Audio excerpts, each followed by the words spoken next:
was unbelievable. Speaking of Soundbite Central, are you ready for Fitzgibberish? Already? Let's give the people what they want. I'm not sure there's a lot of people that want. No.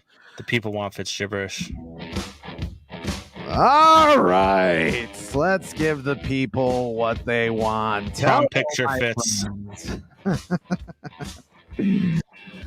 Hello, my friends. It's another installment of Fitzgibberish. Yes. A diatribe, a conspiracy, and an island in the middle of unapologetic and sometimes inaccurate sports talk. This one, I have a title for.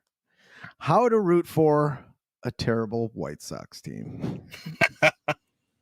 Before they won 17-4, I wrote this. It was all supposed to be different this year.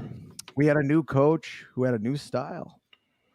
Then La Russa, a.k.a. Dracula's scrotum. What was his style? Our style of baseball is just, like I said, we're going to prepare every night to kick your ass. That's Pedro Grifol. It was encouraging to hear a White Sox manager throw around tough guy statements like that. Hell, it was encouraging to have a manager with a pulse. Most times in sports, teams go through slumps or unlucky periods where they have a lot of weird injuries. The law of averages, as we said many times before the season started, usually bounces back and you have your healthy years. Young players are able to read their bodies better and prepare themselves for a long season. We both had them winning over 90 games. I forget what your total was, but I think it was around 93. Yeah. And I think I had above that. And joked about the odds makers who had them winning in the upper 70s, low 80s this year. Yours truly almost put money where his mouth was. Thank Christ I don't have a sports betting app. Maybe you should get rid of yours. Anyway, not this year, though. The White Sox are the black plague of sports. Probably your best player, Tim Anderson, gets a sprained knee covering third base. He plays shortstop. Your closer, who's one of the best in the league, gets cancer. I'm totally against cancer. Moncada starts the season out red hot, but has back problems from an old WBC injury that we watched right here. He's out for a month.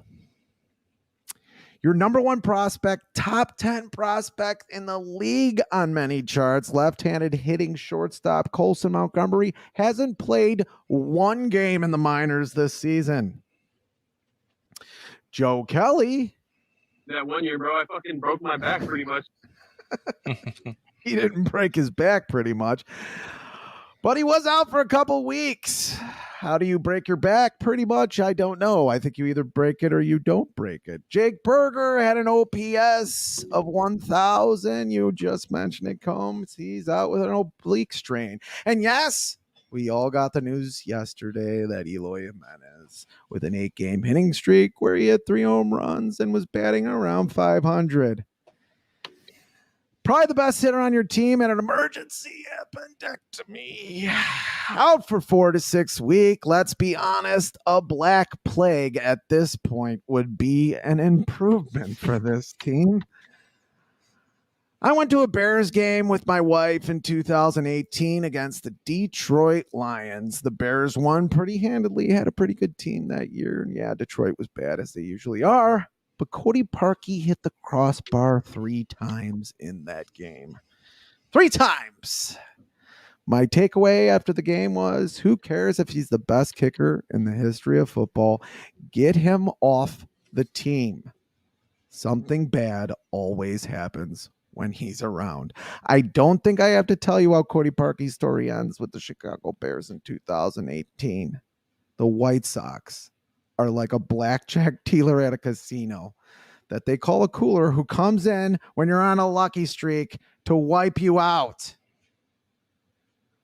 Pulling 21s out of their hat when they're showing 16, doing 5-card Charlies, which is when it takes 5 cards for a dealer to get to 21. It's happened to me before.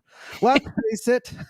It's probably happened to a lot of us. Let's face it. This team had more issues than just injuries. Bob Nightingale, writer for the U.S. Today, who usually wets his lip to give the Sox owner Jerry Reinsdorf for a rim job, recently proclaimed the White Sox have the Bermuda Triangle of lousy hitting, awful pitching, and horrendous defense. I kind of don't agree with the horrendous defense, but this is a team that has You agree with the rim jobs, though? I do agree with the rim job. Well, he just starts articles that are basically written by Jerry Reinsdorf. But anyway, I digress. He does. He at the beginning of the year, he had the article saying that Tony La Russa wasn't the problem last year. He was a good manager. Okay. This is a team that has no one backing up the starters. Guys like Lena Sosa, who came in to back up Timmy. We're never going to cut it. It doesn't look good for player development when you bring in a guy who bats .500 in the minors and can't hit his weight in the MLB. But speaking of Jerry Bear Reinsdorf, an old piece of advice he gave resurfaced. This is ex-Marlins president David Sampson on the Lebitard and Friends podcast. If I can get to it. You know, Jerry Reinsdorf, when I first got into baseball, I've never told this story before, and I like Jerry very much, and I'm sorry, Jerry, but here it comes. He sat me down. I was 32 years old, just in baseball for my first of 18 years, and he said, you know what? Here's my best advice to you.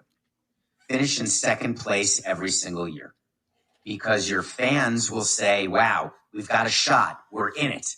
But there's always the carrot left. There's always one more step to take. Wow. Jerry owns two teams in this town who recently went 81-81, the Chicago White Sox, and 40-42, the Chicago Bulls. Weird. Dangle him that carrot. Yep. He never quite gets the best player, even though he got lucky with the third player in the draft in 1984, Michael Jordan. Oh, we just missed out on Machado and Harper. Yeah, right. Sell the damn team if a championship is not your top priority. You never had any intention on signing either of them. He has said he doesn't remember saying this to Sampson. I can't remember is the I pulled out way early. That's not my baby of lying.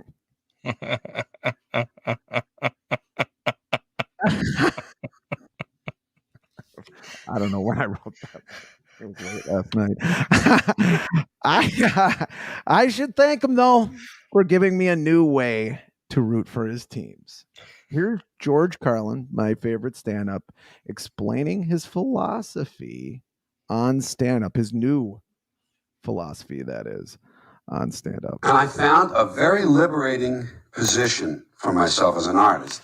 And that was, I sort of gave up on the human race and gave up on the American dream and culture and nation and decided that I didn't care about the outcome. And that gave me a lot of freedom from a kind of distant platform to be sort of amused, a kind of, to watch the whole thing with a combination of wonder and pity and try to put that into words. Not caring about the outcome. What do you mean by that? Not having an emotional stake in whether this experiment with human beings works. I really don't care. Yeah, Carlin was talking about the human race, but he was liberated by not caring.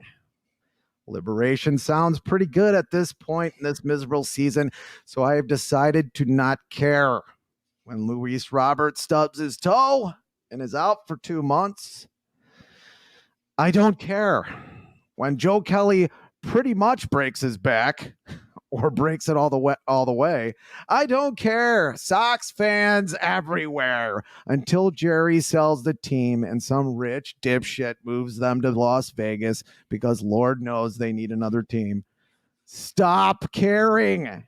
It is liberating, and if you don't, it will be like doing this. As soon as I put this hot poker in my ass, I'm going to chop my dick off. Thanks, George.